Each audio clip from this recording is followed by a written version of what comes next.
अभी कुछ साल पहले बाबर आजम को लेकर दुनिया में तमाम एक्सपर्ट्स कहने लगे थे कि यार बाबर जो है वो टॉप 4 में जा सकते हैं, बाबर दुनिया के सबसे बड़े खिलाड़ी बन सकते हैं, बाबर विराट कोहली के आसपास पहुंच सकते हैं।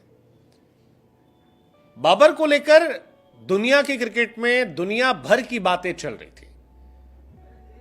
बाबर को कोई किंग कह रहा था, कोई कह रहा था कि वो विराट को रिप्लेस करके फैब 4 में जगह बना लेंगे, लेकिन कोहली या किंग का के भी विराट अब नजर नहीं आ रहे हैं, क्योंकि विराट जहां आज भी टॉप 10 में बढ़िया से मौजूद है और धीरे धीरे बेहतर हो रहे हैं, वहां पर बाबर 5 साल बाद टॉप 10 रैंकिंग से बाहर हो गए।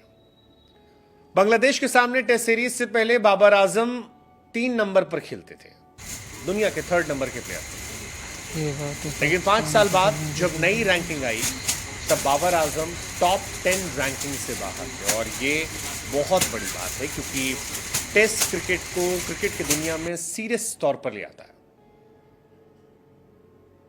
ये माना जाता है कि test cricket is the real cricket. Babar T20 में उन पर आरोप लगता है कि वो स्लो खेलते हैं, वनडे में मैचेस अब ना के बराबर होते हैं, टेस्ट मैचेस होते हैं और उसमें बाबर बिल्कुल फ्लॉप जब हुए तब सवाल ढेरों शुरू हुए। Babar Azam is right now out of the top 10 ICC test rankings for first time in 5 years। इस सीरीज से पहले बाबर की 3 नंबर की रैंक थी, अब वो 12वें नंबर पर आ गए। 64 रन 4 पारियों में बाबर आजम ने बनाए और इसका नुकसान उन्हें 9 रैंक नीचे जाकर था। बाबर आजम ने केवल 4 पारी में ये मान रही थी कि बाबर इससे बेहतर हो सकते हैं, लेकिन अब बाबर बिल्कुल फंस गए। 616 दिन हो गए हैं जब बाबर आजम ने टेस्ट क्रिकेट में कोई अर्धशतक लगाया था। बाबर तो अपना डूब ही रहे हैं, टीम की नैया जो है वो भी डुबा दी गई है। पाकिस्तान की टीम जो है वो 9 टीम की जो रैंकिंग है उसमें 8वें नंबर पर, यानी सेकेंड लास्ट है। पाकिस्तान के नीचे सिर्फ वेस्ट इंडीज है।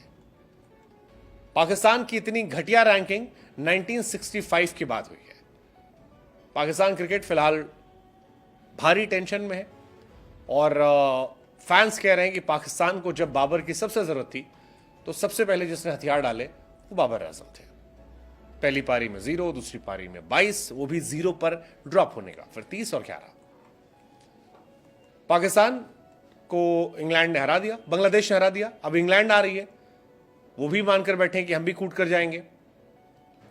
लेकिन बाबर की यह पारी उनके टेस्ट रैंकिंग पर सवाल है, उनके फ्यूचर को लेकर सवाल है। वो जो ड्रीम तमाम लोग उनको लेकर देख रहे थे कि यार Babar can be next Virat Kohli, can be next Joe Root, can be next Kane Williamson, can be next Steve Smith, वो अब नहीं है। Joe Root, Kane Williamson, Steve Smith, Rohit Sharma, ये सब टेस्ट रैंकिंग में इंडिया के कई खिलाड़ी हैं।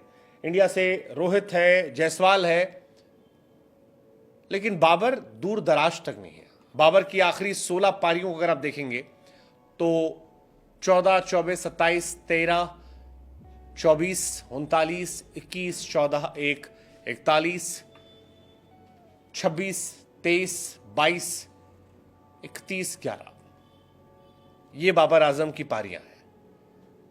20 के एवरेज से रन बना रहे हो बीते 2 साल से।